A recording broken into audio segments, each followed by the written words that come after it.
que es va deixar la dana s'agreugen quan estem davant d'episodis d'alertes o de fortes pluges, com és este cas. Per a parlar de les emocions que ens generen, anem a entrevistar avui a Enric Valls, psicòleg expert en salut. Què tal? Bona vesprada. Bona vesprada. Quines emocions es provoquen aquest tipus de fenòmens adversos? Això genera molta angoixa, incertesa, por. N'hi ha persones que es troben en estrès posttraumàtic i que inclús és recordar o visualitzar la pluja i ja entrar-los sintomatologia de molta ansietat, no? I aleshores això el que fa les primeres vegades després de la dana, el que va generar o el que genera és una sintomatologia, com dic, de molt de patiment psíquic. De fet, moltes persones verbalitzen que i si torna a passar, no? La pregunta hipotètica, i si torna a passar, i això pot generar molt de malestar.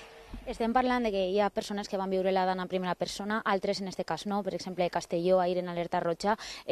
Tot i no haver viscut aquesta experiència en primera persona, pots arribar a empatitzar i tindre la mateixa por que els que sí que han viscut?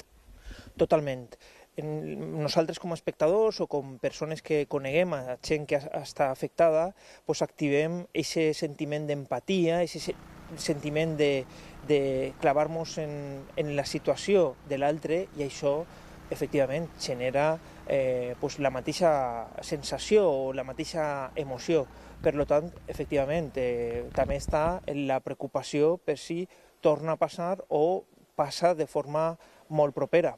Quines ferramentes tenim els adults per a intentar que aquests símptomes no siguin tan greus?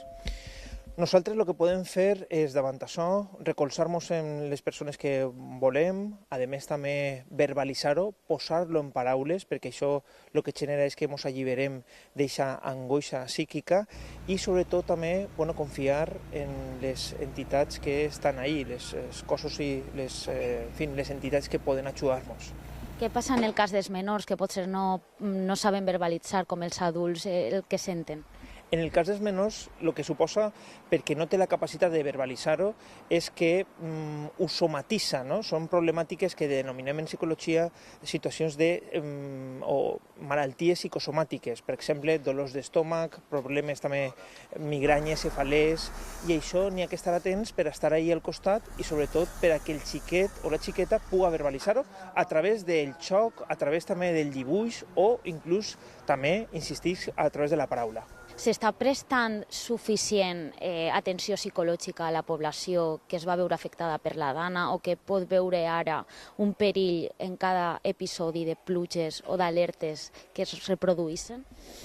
Existeixen recursos que sí que afortunadament estan fent intervenció directa en la població, però a la vora moltes persones afectades és molt complicat de fer aquesta intervenció o aquesta sensibilització directa. Aleshores, sí que seria interessant que se contracte per part de les entitats públiques més personal professional i expert en aquestes situacions per a poder efectivament alliberar a la societat i a les persones d'aquestes circumstàncies que són molt dures. Molt bé, Enric Valls, psicòleg, moltes gràcies per atendre'ns. Gràcies a tu.